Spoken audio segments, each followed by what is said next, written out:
What's going on, you guys? It's your boy Joe Castro, aka Philly Fresco. Big shout out to my boy Lord Brunson and obviously my boy Chandler Jackson. We just had a live this morning.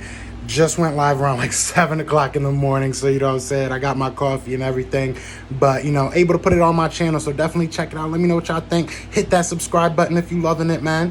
Fly Eagles fly. Let's get into it. Eagles fans everywhere, this is for you.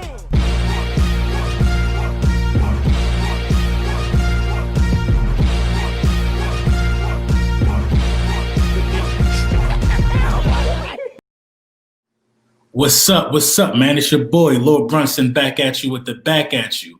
And, you know, I don't say I'm the best reporting on the Eagles when I'm dealing with people that I think are the best reporting on the Eagles. You know what I'm saying? I got my guy in the building, man. Philly the podcast. We've been with supposed to link up. Glad we found some time to get it. You know, Eagles insider, Chandler Jackson, man. How y'all guys doing this morning? We living, man. I'm chilling, man. Feeling good. Feeling great. That's what's up. You know, so y'all can go in and give yourselves a formal introduction of who you are, and then we're going to chop it up about this matchup that everybody thinks is our final days. Yes, sir. I'll keep it quick, man. It's your boy Joe Castro, Philly Fresco, Philly the podcast. You know, man, just out here having fun. It's great to have a seat at the round table. Like you said, you know, we were supposed to have been chopping up for a minute, so we're going to have some fun, man. Yes, Chandler Jackson, getting my rounds in, getting my feet wet, you know. Want to make sure I'm intern for Bleeding Greens. I don't know if anybody see my name around there, but that's where I get my info and everything from. But I'll do all these things private. I don't do it for the company or anybody, so I represent myself. But yep, that's my background. That's what's up, man. That's what's up. So right now we got 44 people in here, man, on an early morning, man. Y'all must be going to get y'all cup of Joe. Y'all here rocking with us, man. That's what's up, though, man. So listen, man, I got a question for y'all, man. Is this a death sentence coming up? Everybody's saying we going to the electric chair Sunday night. Everybody's saying this is it. Do y'all think this is a death sentence coming up, man? I'll let you take that, Chandler. I'll let you take that for me. Okay. I think it's. I think a lot of people are, you know, not so happy right now for obvious reasons. Nothing's really clicking well, but I think some games, especially like this one, I think can work like a little catalyst. I think we match up well. I mean, injuries are killing both of us, so nobody can use that as an excuse. I think even if it's close, I think this is going to be a better game than a lot of people assume. Yeah, I mean, you know, death sentence is a strong statement.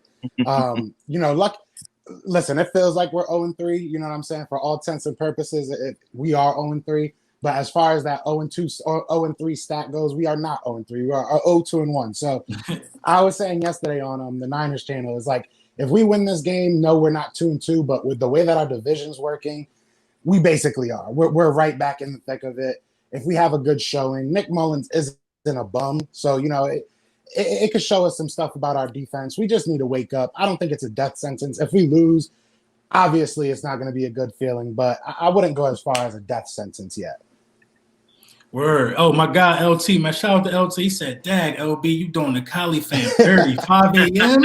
But man, hey, LT, my bad, bro. My bad. Y'all know I just had the newborn. I got to get it how I can get it. You know what I'm saying? But this will be up here. You can go ahead and take your nap, LT. This will still be up here when you wake up, man. You can check it out.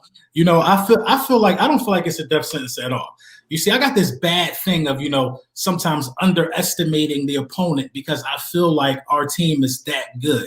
When you got this many veterans that played on the Super Bowl not too long ago, and you got a quarterback in your mind who you think is a franchise guy, you know what I mean? I just think the best for our franchise. And they got some guys coming back. They got Kittle coming back.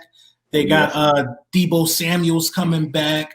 And we have people that are not coming back. We got people that are dropping every week in practice. So I think it's going to be a tight one, but something is telling me that this is a Carson Wentz game. You know what I mean? It don't matter who on the field. I think Carson Wentz is going to show out. I just don't know who he's throwing the ball to, which brings me to my next question. What do you guys think about the potential wide receiver lineup going into this matchup? Our wide receivers. If you want to call them that, if you want to call them wide receivers at this point. I mean, like, we have to – last year I feel like we got better once we got depleted at the wide receiver position. I feel like this, if you want to look at it in any good possible way, maybe it's going to force Doug Pederson's hand to become a little bit more creative You know, I feel a lot of people are kind of desperate for that old Doug, that fourth down Doug, I like to call it, you know, that just taking risks and playing, you know, outside of the box a little bit. Obviously, I feel like Miles Sanders is going to probably end up being our leading receiver because that's just it's probably going to end up that way. But I want to see Greg Ward get the respect that he deserves. You know what I'm saying? He's going to be out there. He's been out there for a while now. So I think he's got to do it. He's got to be the answer to our problems. Exactly, man. You know, I agree with you. Go ahead, Chandler. What you think on that one? I didn't mean to cut you off. Oh no, all good. I think we'll see a little something. These young receivers getting in there is so good for the future of this team, especially being cap strapped for the next couple of years. Yeah, and seeing some young cats that people aren't heard of. You will most likely see Quez. You'll most likely see obviously Deontay Burnett and Greg Ward getting in there. But they have some guys, and I want to see if they activate them. Is Travis Fulgham? I want to see him get on the field. I think a lot of people would like his game. Yeah, I'm kind of nervous about the wide receiver position because we got some young guys who need time. And as you guys can remember, Hightower was kind of lost week 1. You know, obviously he didn't have preseason. He needs time. I expect a little bit of the same out of Quez. But I saw some good things out of Hightower last week. You know, being able to force a defensive pass interference in this league is just as good as making the catch. And he has that route running ability that can, you know, get guys off of their game. You know what I mean? And I think that Carson Wentz got to be a little more crisp and a little more sharp with the ball. And he got some playmakers out there that nobody never heard of. You know what I mean? This could be another medal, so to speak, on Carson Wentz's jacket, man, if he can get a win with these young wide receivers, especially when everybody's counting us out. A lot of people like to say Carson regressed. I don't think it's Carson that regressed. I think it's the ability to put the personnel around him that regressed. You know what I mean? That's just my opinion on that. But as far as the defense goes, who would you guys say is the star of the defense for you guys? You going to take that, Chandler? Star. I think the person that need, or the people that need that the best game is the linebacking core. Because Kittle and especially Debo coming back, because I really wasn't expecting Debo this week, but he's a dog, so he was definitely gonna get out there. But I'd say the linebackers have to be, but I think the D line is going to be our especially Fletch and Hargrave's coming on. People are going to start seeing more of him. But their D line's a lot more, their O line's a lot more beat up than people give it credit for. And there's some former Giant starters that are over there, and we should know how to beat them. That's a good point.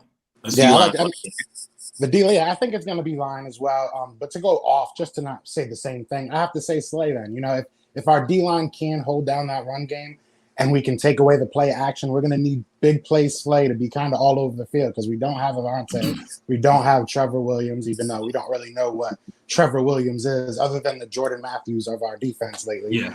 But, you know, so we got to have – and big play Slay's been playing very well throughout the year. Obviously, our defense just, you know, around him hasn't been good, but he's got to stop when they try to do those big play action plays. So I'm going to go with him. But kind of to piggyback on what you were saying with Carson and the whole, you know, putting people around him, I think it's like everybody. I think it goes, you know, from the top down. Like you said, Howie and Lurie putting good people around him. And then all the way down to even Carson Wentz, just his footwork, his, you know, mentality.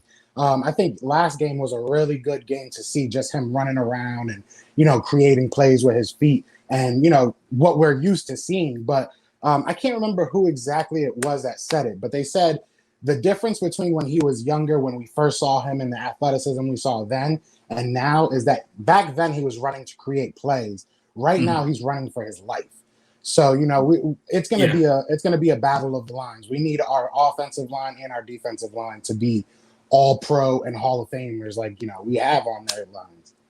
And I tell people this, I've been telling people this all week. I feel like that Carson Wentz has only had 2 bad games. Yes, every game resulted in an interception and 2 interceptions. But that last game against the Bengals, to me, I saw some things out of Carson Wentz. I saw a guy who wasn't ready to quit. And when the play broke down and when guys couldn't get open, I think what he had, 64 rushing yards, something like that. Yeah. Mm-hmm. That's good for a quarterback like Carson Wentz. So you can tell that he started – that's the game that I think he started to run the play that was called and just take off if he had the chance, if nothing was there. And that's what he has to do, in my opinion.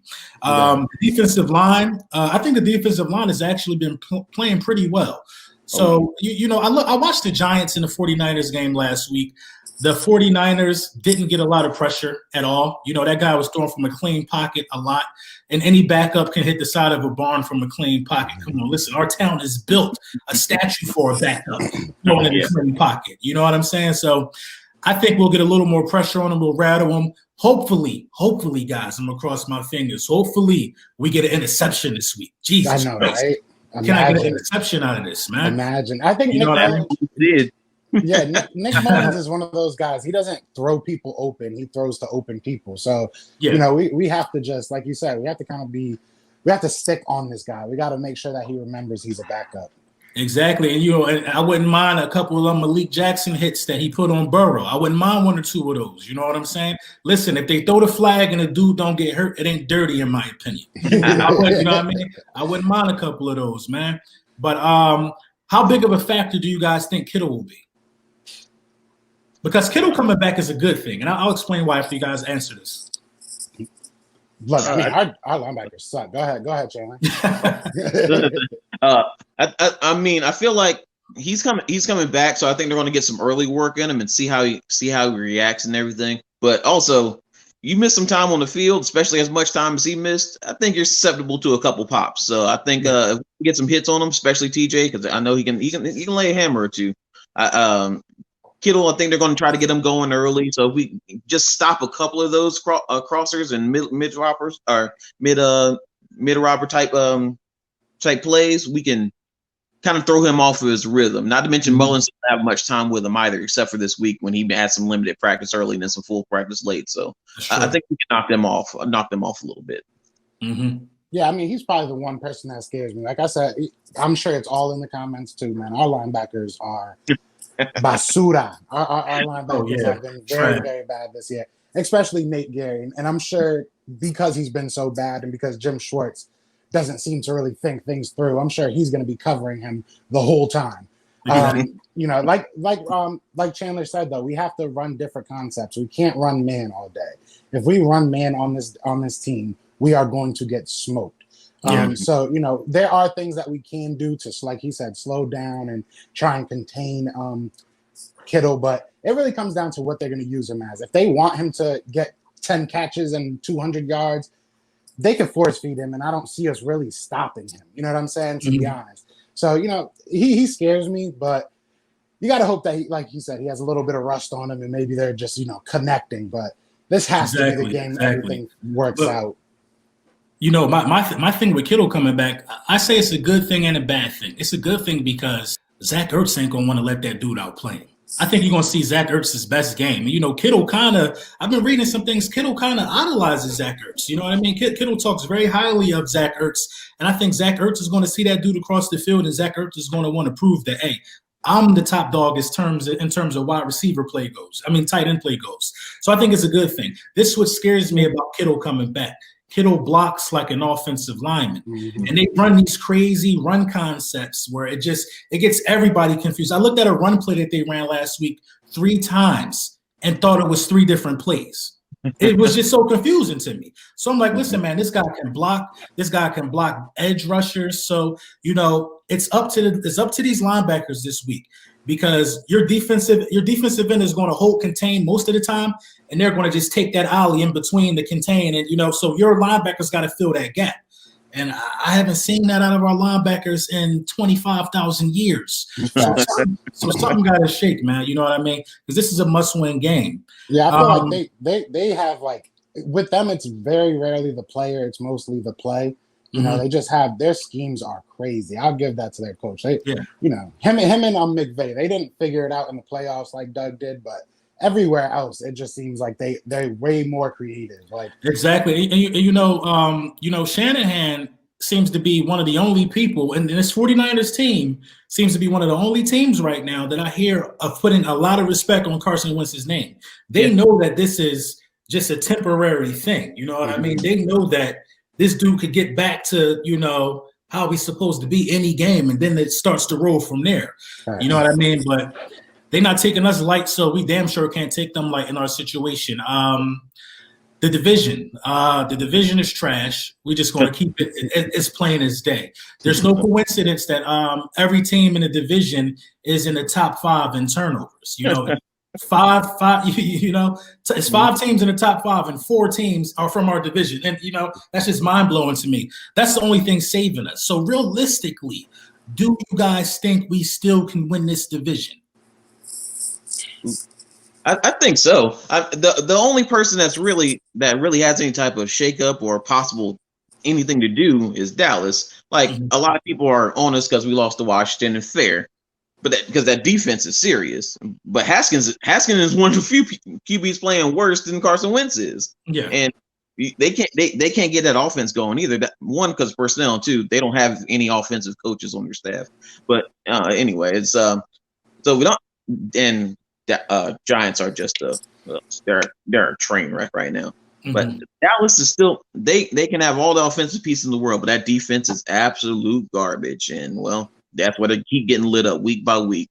They keep, and that is not changing because that's the way Mike Nolan plays defense. He was terrible when he was in the league, but 9 years ago, something like that. And now that they brought him back, he's still bad. So I think we compete because their schedule is not as hard as ours, but they got some shootouts coming to them, and they show them they can't keep up. Yeah, I feel like we're not executing. Their defense is just terrible. You know what I'm saying? Like we on a major scale. It's like you said, we're kind of a big game away from kind of turning everything around. We have the pieces there, and honestly, as far as like injury wise, this is not as bad as it's been. This is stuff that we can get over. Like we're a couple weeks from getting a lot of people back. It's nothing like too major. So as far as that, I feel like, yeah, we can definitely win the division. You know what I'm saying? It's just who starts playing actual football first. It's going to be either us or the Dallas Cowboys. You know what I'm saying? So this is the game though. You know, this really has to be the game. After this, we have 2 really, really tough weeks. Obviously the Steelers and the Ravens. And, you know, are those going to be the teams you really think you're going to turn it around on? You know, no, I don't think so. So, like you said, I think you got to take advantage of this backup that you're playing. You know what I mean? Even though backups are capable of doing some amazing things, we all know that being Eagles fans. But, you know, I kind of feel like things are falling into place for us. I feel like that, okay, you get this backup, and then you get a Steelers team who abruptly just had to stop playing. You know what I mean? So, but first we got to, you know, take care of our food right now. We got to finish this plate. You know what I mean? This is a big one because if we get this win and the rest of the division loses, guess what? I believe we might be in first place. Yeah, first place. That's crazy. That's crazy. You know what I mean? And people always question why I got so much optimism about my team. You know what I mean? It's simple. We've been in the playoffs 3 straight years. We've seen Doug look bad and fix things towards the middle/end of the season, and I don't think this season is going to be any different. You know what I mean? I'm not looking forward in terms of the schedule going, but I'm just hopeful that we get this one win under our belt to ease some of this fire. My next question: how do you guys feel currently about the Jalen Hurts pick right now, as of today? How do you feel about the pick? I'm less and less mad about it. I'll say that. I'm less, you know, I'm not one of the people that think Carson should be benched. I don't think, you know, I think Carson needs to be talked to if he has another terrible game, and there needs to be discussion that, you know, it is possible that you might be riding that pine if you keep sucking. But, you know, it is what it is. At this point, like, especially looking at Dallas, if Dallas would have got a cornerback, they'd probably be way better. So they took a wide receiver. They sucked. Maybe that helped us, you know. I don't know. It's hard to say that it was a terrible pick. Just because, you know, like you said, look at Nick Mullens now in the cornerback position. Look at all these backups that are coming in taking starter reps because of COVID. You just never know what's going to happen.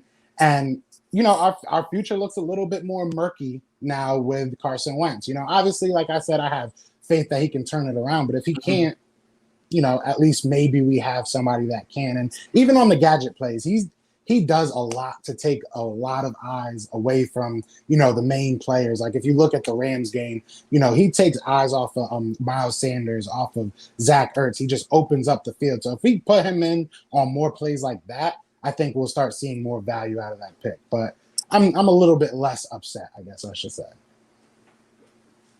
Yeah, I think the Heat's toned down a pretty good bit from the fan base about the pick. Well, maybe everybody's kind of stuck on wide receiver right now because obviously the injuries, but I think the overall tone is brought down a little bit. I still say I would have chosen some other options there because I think, but at the same point, the last few second round picks have not worked out too well. But it's I like him as a development, and I hope he does come along well because he's a good dude.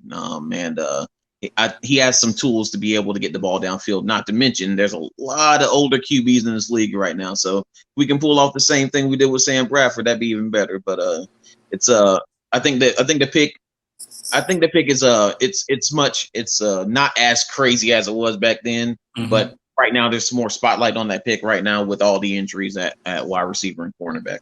Yeah, I think actually I'm one of the people that think the pick is actually worse. Like I was highly upset on draft day, but man, I am upset now because think about it. You could have got a left tackle. Now you got Jason Peters getting beat by me, you, and you. You know, we can beat Jason Peters right now. You could have got you a linebacker. Our linebackers are terrible. You know what I mean? We just didn't address that in the higher rounds like we should have. You know, as bad as the wide receiver group was last year, I would have doubled down, honestly. I would have doubled down at wide receiver probably. Yeah. Oh, yeah. You know what I mean? You could have. There's so many other things you could have done instead of causing this, this malfunction with Carson Wentz. I believe this is all self-inflicted. Had you not got you a quarterback, you don't know what's in the back of Carson Wentz's mind. Maybe he feels like, that this guy is coming to replace him. That could be playing on his productivity on the field. You know what I'm saying? You never know. And you don't. I'll let you go. You don't get rid of a quarterback controversy to bring one back. You could have just kept Nick Foles. You know what he can do. You don't get rid of that situation to bring it back. That's just my thoughts on it. I think it was just weird. It's just some Howie Roseman quarterback factory. Come on, you don't need a quarterback factory. Dude ain't faster than Taysom Hill. I ain't even seen him throw yet. I seen Taysom Hill return a punt. That's a Swiss Army knife. Facts. And you don't spend a second round pick on a Taysom Hill. My thing with Carson is like you can't. I don't know if he's affected by us picking up a backup. I don't know if I want him as my franchise quarterback. If that's the type of stuff that's going like Nick Foles winning a Super Bowl, everybody idolizing him. I can almost understand that being tough. That's tough. You know what I'm saying? You go back to your home and you're not getting the love that you used to get. I'm sure that's tough. You know what I'm saying? I can't. But if you're upset because we went and got a rookie and that's why you're playing poorly, come on, man. Come on, Wentz. You got $100 million. If that's not us telling you, like, listen, bro, we got you. We believe in you. I don't know what else can. I don't know what else he needs to hear. But see, I got mixed thoughts about that, though, guys, because it ain't like he got the $100 million after they drafted Hurts. You know what I mean? Carson, I would be disrespected as well. You know what I mean? I would be disrespected as well. I got a day job. If I go to work and somebody at my desk like, listen, they want me to do this today and you do this today, I'm like, hold on, bro. I need to go talk to somebody. What do you mean? Even if you got a raise the day before? Exactly. Hell yeah. Well, if I got to raise it, day, okay, I see where you're going. If I got to raise it the day before, it's like, listen, I'll probably get another raise again. I'll pay But yeah, it's kind of iffy when you're talking about quarterback, man, because I think Sudfeld is a good backup. You know what I mean? You're talking about a dude who was like idolized in college football. It's kind of different, man. It's kind of different, but I feel you though. I like Sudfeld, but what worries me is he took a pretty decent step back this offseason, and I think that should be a red flag to Doug and Howie that Hurts is a rookie and you got to develop him, but every other quarterback on the roster you haven't seen this being the same. Something's wrong with your quarterback coach. It's like that's clear. You're like, stop hiring these in-house friends and get an actual quarterback coach. Yeah, I just thought it was a bad pick. That just was my thoughts on that one. So I think I've been looking at a lot of reports about Miles Sanders. Some people are saying Miles Sanders is going to be used very limitedly Sunday night. They don't want to sit him out. They're going to use him just barely, I guess. He's going to be out there to be some type of decoy because this is a guy you got a game plan for. What do you think? If that's the case, should they just sit him or should they, use him as a decoy?